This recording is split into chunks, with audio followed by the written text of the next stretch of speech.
ഇന്നലെ 2 ദിവസം മുമ്പുള്ള അവസ്ഥയല്ല അവരാരുടെയും ബന്ധുക്കളെ നഷ്ടപ്പെട്ടു പോയ ആളുകളുടെ മാനസികാവസ്ഥ നമുക്ക് ആലോചിക്കാവുന്നേ ഉള്ളൂ. അവർ ഏതേ തരത്തിലുള്ള എല്ലാം നഷ്ടപ്പെട്ടവരുടെ അവസ്ഥ അവിടെ ചെന്ന് നോക്കിയാലേ, അല്ലെങ്കിൽ നമുക്ക് വന്നാലേ മനസ്സിലാവൂ. അപ്പോൾ അത് അറിഞ്ഞ് പ്രവർത്തിക്കുക, അവരവരാർക്ക് കഴിയുന്നതൊക്കെ ചെയ്യുക. നമ്മൾ ഇപ്പോൾ ഇതൊരു ചെറിയ ഇൻസ്റ്റാൾമെന്റ് ആണ്. വീണ്ടും നമുക്ക് ആവശ്യം വരുമ്പോഴും അതിനനുസരിച്ചിട്ട് നമ്മളെ കൊണ്ടാവുന്നത് ഗവൺമെന്റ് സഹായിക്കും. ഇവിടുത്തെ അവസ്ഥ പറയാൻ കഴിയൂല നമുക്ക്. ഞങ്ങളാകെ ഹെൽപ്പില്ല. ഇന്നും കൂടെ മഴ പെയ്തിട്ടുണ്ടെങ്കിൽ ഞങ്ങൾ പോയിട്ടുണ്ടാവും. അങ്ങനെ പേടിച്ചിട്ട് ആരും ഹെൽപ്പും വരുന്നില്ല, ഒന്നും തരുന്നില്ല. ഞങ്ങളവിടെ കുടുങ്ങി കിടക്കുക. വീടിന്റെ മുകളിലേക്ക് കയറാൻ പറ്റുമോ? വീടിന് മേലെ രാത്രി 1:30 ഞങ്ങൾ എണീറ്റ് ഓടുക. അവിടുന്ന് റിസോർട്ടിലേക്ക് എല്ലാവരോടും കയറാൻ പറഞ്ഞ് ആരും അങ്ങോട്ടും ഇങ്ങോട്ടും കോണ്ടാക്ട് ഇങ്ങനെ ഭയങ്കരമായിട്ടുള്ള ശബ്ദം കേൾക്കുക. അങ്ങനെ ഞങ്ങൾ ഓടി. പിന്നെ അവിടെ എല്ലാവരും സ്റ്റേ ചെയ്ത് പിന്നെ അപ്പത്തേക്കിനും ഇങ്ങനെ എല്ലാവരും കരച്ചിലും അതൊക്കെ കേൾക്കുന്നുണ്ടായിരുന്നു. പിന്നെ രാവിലെ വരെ ഞങ്ങൾ അവിടെ നിന്ന് ഇപ്പൊ വരും, എല്ലാവരും ഇപ്പൊ രക്ഷിക്കാൻ വരും എന്ന് വിചാരിച്ചിട്ട് എന്നിട്ട് ആരും വിളിക്കുന്നൊന്നുമില്ല. പിന്നെ വൈകുന്നേരം അപ്പത്തേക്കിനും എല്ലാവരോടും ആർമി വന്നിട്ട് ഇറങ്ങിക്കോളാൻ പറഞ്ഞു. വേറെ മറ്റ് ആരോഗ്യ പ്രശ്നങ്ങൾ ഫിസിക്കലി പ്രശ്നങ്ങളൊന്നുമില്ല. പക്ഷെ നമുക്ക് എല്ലാം കഴിഞ്ഞില്ല, നമ്മളെല്ലാം പോയി കഴിഞ്ഞില്ല അവിടുന്ന്. എന്റെ ഉമ്മ എല്ലാരും പോയി. ഉമ്മക്ക് എവിടെയുള്ളത് അവരെ കൊലിച്ചു പോയി.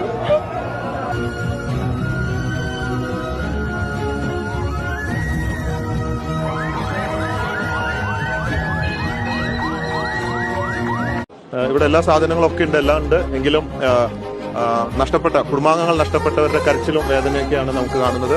നമ്മൾ അതിനു വേണ്ടിയിട്ട് ഒരു കുടുംബം നഷ്ടപ്പെട്ടു. ഇനിയിപ്പോൾ ചെയ്യാവുന്നത് നമ്മളെ ബോച്ചെ 1000 ഏക്കറിൽ ഒരു 100 കുടുംബത്തിനുള്ള വീട് വെക്കാനുള്ള സ്ഥലമാണ് നമ്മൾ കൊടുക്കുന്നത്. പിന്നെ നമ്മുടെ 5-6 ആംബുലൻസുകൾ ഇവിടെ ഉണ്ട്. അവര് 2 ദിവസമായിട്ട് ഇവിടെ ഭക്ഷണം വസ്ത്രം എല്ലാം നൽകി ഇവിടെ ടീം ഇവിടെ വർക്ക് ചെയ്യുന്നുണ്ട്.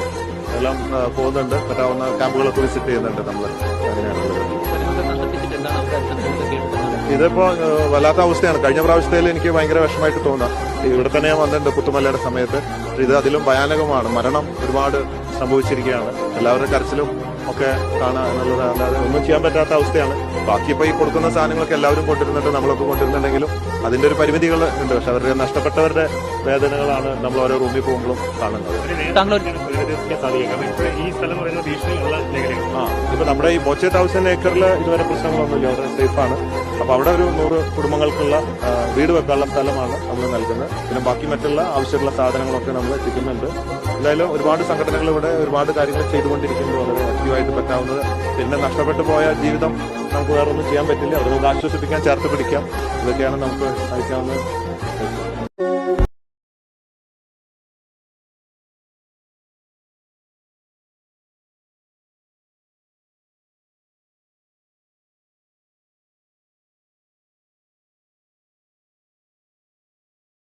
മേപ്പാടി ബോച്ചെ 1000 ഏക്കർ ഉണ്ട്.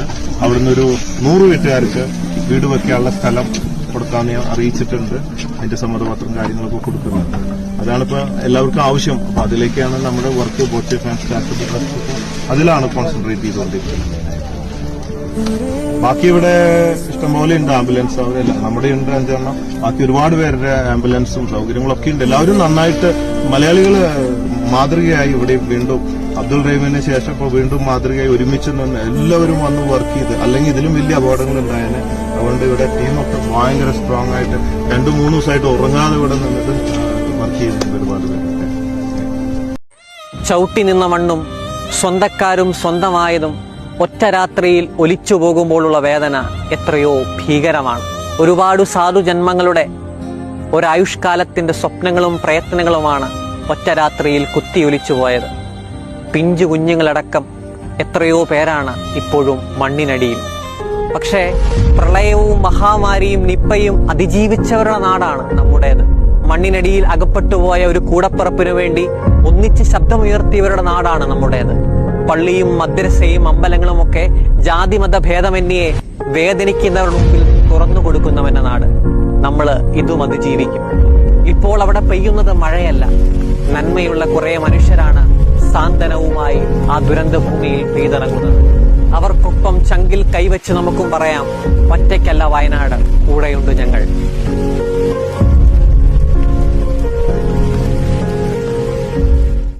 മേപ്പാടി ചൂരൽമലയിലും അതുപോലെ തന്നെ മുണ്ടക്കയിലെല്ലാം ഉരുൾപൊട്ടൽ ഭാഗത്ത് രക്ഷാപ്രവർത്തനം നടത്തുന്ന റെസ്ക്യൂ ടീമിനെല്ലാം ചായയും ഭക്ഷണ സാധനങ്ങളെല്ലാം സപ്ലൈ ചെയ്യാൻ വേണ്ടി നമ്മൾ പോയിരുന്നു. അപ്പോൾ പോയപ്പോഴാണ് ശരിക്കും അവിടെ ഉണ്ടായ സംഭവങ്ങൾ നമ്മൾ കാണുന്നത്. നമ്മൾ ന്യൂസിൽ കാണുന്നതിന് ഒരു പരിമിതിയുണ്ട്. കാരണം ഇതിനു മുന്നേ ചൂരൽമലയും മുണ്ടക്കയെല്ലാം സന്ദർശിച്ചവർക്കാണ് ശരിക്കും അവിടെ ഉണ്ടായ സംഭവം നേരിൽ കാണുമ്പോൾ മനസ്സിലാവുന്നത്.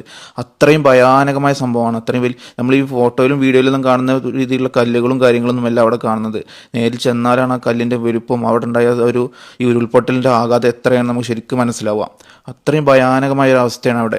ഇവിടെ നേരിട്ട് വന്ന് കണ്ടപ്പോഴാണ് നമ്മൾ ചില സ്ഥലങ്ങളിൽ കാണുമ്പോൾ നമുക്ക് ഇവിടെ വീടുകളെല്ലാം ഉണ്ടായിരുന്നു എന്ന് പോലും നമ്മൾ ചിന്തിച്ചു പോകും. അങ്ങനത്തെ ഒരു അവസ്ഥയായിട്ടുണ്ട്.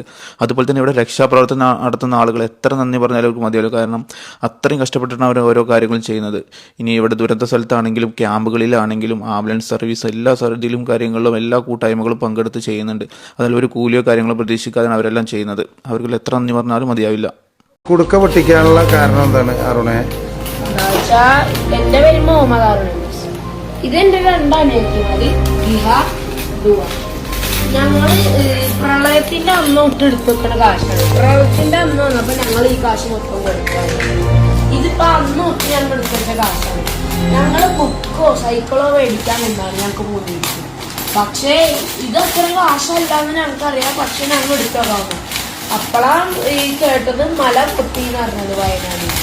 അപ്പൊ ഞങ്ങൾക്ക് വിഷമമായി. കുട്ടികളൊക്കെ മരിച്ചു പോണേന് ഞങ്ങൾക്ക് ഭയങ്കര വിഷമമായി. ഈ കാശ് ഞങ്ങൾ മൊത്തം വാപ്പിച്ചിന്റെ ഏൽപ്പിച്ചു തരാം, അവർക്ക് കൊടുക്കാൻ. നമസ്തേ ഫ്രണ്ട്സ്, ഞാൻ നിങ്ങളുടെ റിജു എന്നാണ്. അപ്പം ഞാനിന്ന് പറയാൻ പോകുന്നത് നമ്മുടെ കേന്ദ്രമന്ത്രി സുരേഷ് ഗോപി സാറിന് ഇപ്പം നമുക്ക് കാണാനില്ല. അപ്പം അദ്ദേഹത്തിനെ കുറിച്ച് പറയുകയാണെന്നുണ്ടെങ്കിൽ എനിക്ക് അദ്ദേഹത്തിനോട് വ്യക്തിപരമായിട്ടൊരു വൈരാഗ്യങ്ങളോ കാര്യങ്ങളോ ഇതൊന്നുമില്ല. ഞാൻ പുള്ളിക്കാരനെ ശരിക്കും പറഞ്ഞാൽ നേരിട്ട് കണ്ടിട്ടില്ല, വർത്താനം കൂടി പറഞ്ഞിട്ടില്ല.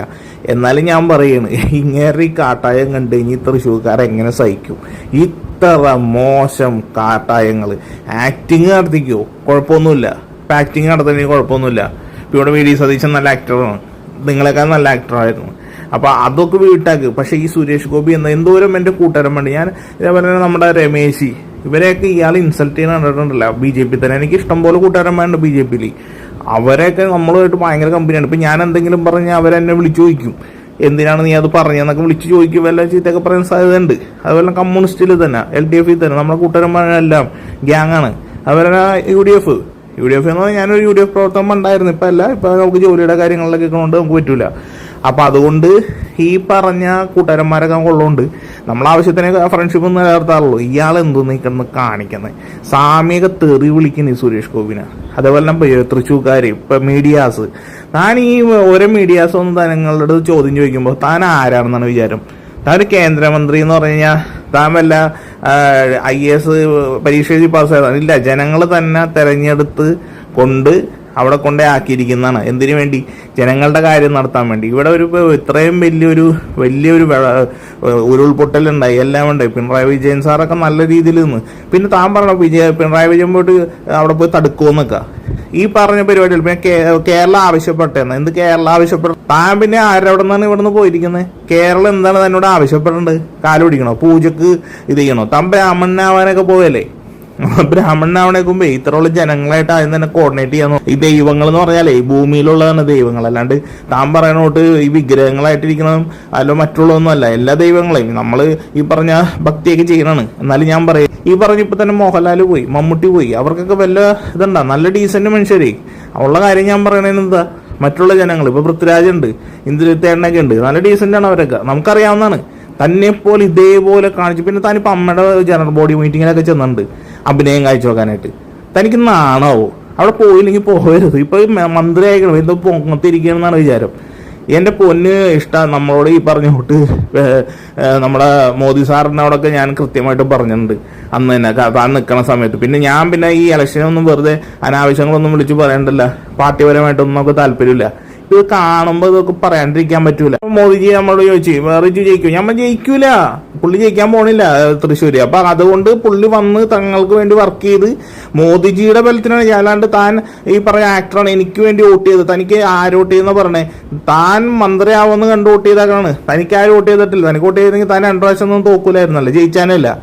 ഇപ്പൊ ഈ പറഞ്ഞോട്ട് BJP തന്നെ താൻ ജയിച്ചാനല്ല. മോദിജി വന്ന് ഈ പറഞ്ഞ ഗുരുവായൂർ വന്ന് താങ്കളുടെ ഇതൊക്കെ കണ്ട് അവിടെ എല്ലാം വർക്ക് ചെയ്തിട്ട് ആണ് താങ്കൾ ഒരു നല്ലൊരു മന്ത്രിയാവുന്നുള്ള ബേസിൽ ജയിപ്പിച്ചാണ്. പിന്നെ ഈ പറഞ്ഞ കൂട്ട് അവിടെ കോൺഗ്രസിന്റെ അടലപ്പിണക്കങ്ങള്, അതേപോലെ മുരളീധരനെ തോപ്പിക്കാനുള്ള ഒരു അടവുകൾ അവിടെ നടന്ന്, അടിവേരുകൾ നടന്ന്, അത് പറഞ്ഞിട്ട് അല്ല സ്വാഭാവികമാണ്. അത് ഈ എല്ലാ രാഷ്ട്രീയത്തിലും പ്രശ്നങ്ങളുണ്ടാവും. അപ്പൊ അതേപോലെ തന്നെ സുനിൽകുമാറിനെ കാലുവാരി അവിടുത്തെ കുറെ ടീമുകൾ, ആരാണെന്നൊന്നും പറയുന്നില്ല. അപ്പൊ അങ്ങനെയൊക്കെ വന്നപ്പോഴാണ് താങ്കൾ ജയിച്ചേക്കണത്. ഇനി ജയിക്കില്ല, എവിടെ നിന്നാലും താങ്കൾ ഒരു സ്ഥലത്തും ജയിക്കാൻ പോണില്ല. മോദിജി വന്ന് വർക്ക് ചെയ്യുന്ന സമയത്ത് മോദിജി ഇതേപോലെ തന്നെ കാര്യങ്ങൾ മറ്റുള്ളവരോടൊക്കെ തിരക്കിയിട്ടാണ് വന്നത്. താങ്കൾ അത് മനസ്സിലാക്കണം. അല്ലാണ്ട് താങ്കൾ സ്വന്തമായിട്ട് ജയിക്കണമെങ്കിൽ പണ്ടേ ജയിച്ചാനേ മിസ്റ്റർ. അതേപോലെ തന്നെ എൻ്റെ അമ്മ ഫാർമസിസ്റ്റ് ആയിട്ട് ഇരിക്കുന്ന സമയങ്ങളിൽ അവിടെ ദുൽഖർ സൽമാൻ, അതേപോലെ മമ്മൂട്ടിയുടെ അമ്മായിപ്പൻ ഒക്കെ വന്ന് അവിടെ ചികിത്സക്ക് കിട്ടണേ. അപ്പൊ ആ സമയത്ത് അമ്മ പറയണത്, എന്ത് നല്ല മോനാണ് ദുൽഖർ, എടാ നീയൊക്കെ ദുൽഖറിനെ കണ്ടുപിടിക്കി, അങ്ങനെയുള്ള കാര്യങ്ങളൊക്കെ എന്നോട് പറഞ്ഞിരുന്നത്. അപ്പൊ ഞാനും അമ്മനോട് പറയും, അമ്മ ഞാൻ ദുൽഖറായിട്ട് വലിയ പരിചയമൊന്നുമില്ല. അപ്പൊ അമ്മ പറഞ്ഞു, ആ ശരി എടാ നീ ആ കുട്ടീനെ കണ്ടുപിടിക്കുക, അവനൊക്കെ എന്തും നല്ല ഡീസന്റ് ആയിട്ട്, ആ ക്യാരക്ടർ എന്താണ്, വലിയ പൊങ്ങച്ചൊന്നുമില്ല, ഒരു സാധാരണ ഒരു പയ്യൻ. അതേപോലെയാണ് താൻ്റെ മോനും താനും കൂടി എന്തൊക്കെയാണ് അവിടുത്തെ മീഡിയ പ്രവർത്തകർ അവിടെ ഭക്ഷണം കഴിക്കാൻ വന്നിട്ട് ഓടിച്ചു വിട്ടില്ലടോ തൻ്റെ മോളുടെ കല്യാണം. ഞങ്ങളിവിടെ എൻ്റെ പെങ്ങളുടെ കല്യാണമൊക്കെ ഉണ്ട്, ഇഷ്ടം പോലെ പേർക്ക് ഫ്രീ ആയിട്ട് വെള്ളം വരെയും കൊടുക്കായിരുന്നു. അതറിയാമോ? കുപ്പി വരെയും വെച്ച് വെള്ളം കൊടുക്കല്, ഫുഡ് കൊടുക്കല് എല്ലാം ചെയ്തിട്ടുണ്ട്. തൻ്റെ പോലെ സ്റ്റാർ വാല്യൂ ഉള്ള പിള്ളേരൊന്നും അല്ല ഞങ്ങൾ, അതുപോലെ സ്റ്റാർ വാല്യൂ ഉള്ള ആൾക്കാരും അല്ല. പക്ഷെ ഞങ്ങൾക്ക് ജനങ്ങളായിട്ട് ബന്ധമുണ്ട്. താൻ ഈ ആക്ടിങ് കളിച്ച് അവിടുത്തെ തൃശ്ശൂർക്കാരൊക്കെ പറ്റിച്ച് താനിപ്പോൾ കയറി പറ്റിയിട്ടുണ്ട്. അത് താൻ എന്തിനു പറ്റിയിട്ടുണ്ട്? തനിക്ക് ഈ ഗവൺമെന്റ് ഇങ്ങനെ ശമ്പളങ്ങളൊക്കെ തന്നുകൊണ്ടിരിക്കുകയാണ്. താൻ ഈ സ്റ്റേറ്റുകാരിലും അതിലൊക്കെ ഓടി നടന്ന് എന്തിനാണ് റേഞ്ച് റോഡ്, അപ്പോൾ കുഴപ്പമില്ല, അതൊക്കെ ഓരോരുത്തരുടെ ഇഷ്ടം. താൻ പൈസ കഷ്ടപ്പെട്ടുണ്ടാക്കിയിരിക്കുകയാണ്. ഈ പറഞ്ഞ ഇതൊക്കെ അടിച്ച് അതുപോലെ സിനിമകളിൽ കാശ് കിട്ടുന്നുണ്ട്, അങ്ങനെയുള്ള കുറെ ഇതൊക്കെ ചെയ്യുന്നുണ്ട്. പക്ഷെ കുറെ അഭ്യാസം പാടില്ല. ഇപ്പൊ ഈ പറഞ്ഞ ജനങ്ങൾ, ഞങ്ങളുടെ സ്വന്തം സഹോദരന്മാരവിടെ മണ്ണിന്റെ കിടക്കുമ്പോൾ താൻ കളിക്കുന്ന രാഷ്ട്രീയത്തിന്റെ ഉണ്ടല്ലോ, മറ്റുള്ളവർക്ക് തിരിച്ചറിയാം ഇതേ കേരളമാണ്, അല്ലാണ്ട് ബീഹാർ ഇന്ത്യ ഒന്നുമല്ല. അപ്പൊ ഇങ്ങനെയുള്ളവരൊക്കെ തിരിച്ചറിഞ്ഞുകൊണ്ട് ഇനി അടുത്താണ് വോട്ട് ചെയ്യുക. എല്ലാവരും എന്റെ ചാനൽ സബ്സ്ക്രൈബ് ചെയ്യാം. നമുക്ക് ദൈവങ്ങളിലാണ് വിശ്വാസം. അത് കുരിശിലേറ്റപ്പെട്ട കൃഷ്ണനായാലും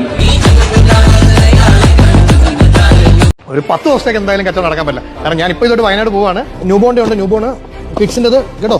കാരണം അവിടെ ചെന്ന് തരംതിരിക്കുമ്പോൾ നമുക്ക് കൃത്യം ആൾക്കാർക്ക് തന്നെ കിട്ടണേ. ഏകദേശം പറഞ്ഞ ഒരു ഏരിയ കാലിക്ക് വെളുപ്പിച്ചെടുത്തു എന്ന് പറയാം. ഇത് ഡെയിലി വേസ് ആണ്, അത് വേറെ വേറെ മാറ്റി അങ്ങനെ ചേർന്ന് അടുത്ത ബോക്സിനകത്ത് കയറടാ. ഒരുമിച്ച് ഇത് കയറിട്ട് അടയ്ക്കാൻ പറ്റില്ല. ന്യൂബോൺസ് ആണ്. ന്യൂബോൺസ് നമുക്ക് ഒരു 1.5 വയസ്സ് 2 വയസ്സ് വരെയുള്ള കുട്ടികളുടെ ഡ്രസ്സുകളാണ് ഇത് മൊത്തം. ഇതെല്ലാം മെൻസിന് ഷർട്ടാണോ, ഇതെല്ലാം കുർത്തയാണ്. ലേഡീസിന്റെ കുർത്തയുണ്ട്, പിന്നെ ലേഡീസിന്റെ കുർത്തയുണ്ട്, ലേഡീസിന്റെ സാരീസ് എൻ്റെ കൊടുത്ത് പാക്ക് ചെയ്തിട്ടുണ്ട്.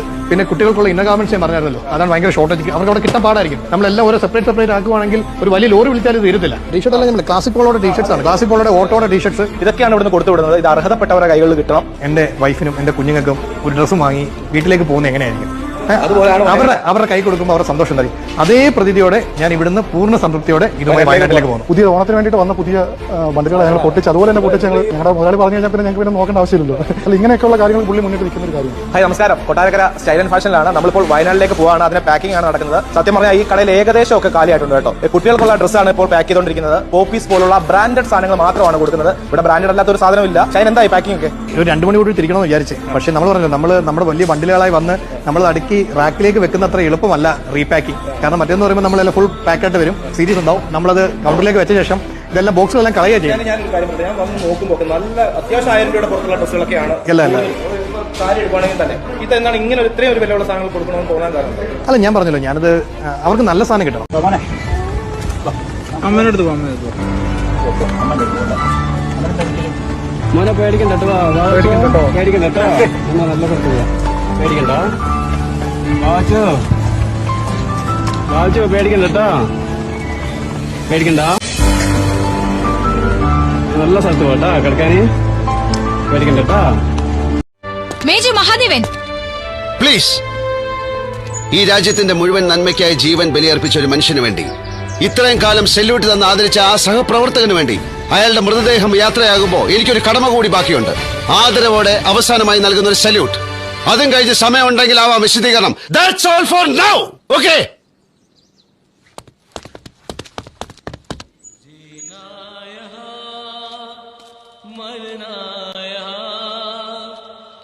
इसके सिवा जाना कहाँ, जीना यहाँ मरना यहाँ,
கடவுள் மேலே இருக்கார், மனுஷன் தான் பூமியில் இருக்கான். மனுஷன் தான் காப்பாற்ற முடியும். இது மனுஷன் வாழ்றதுக்கான இடம். மனுஷன் சகோதரத்தோட சந்தோஷமா அன்பை பரிமாறிக்கிட்டு வாழணும். அன்பை பரிமாறிட்டு வாழ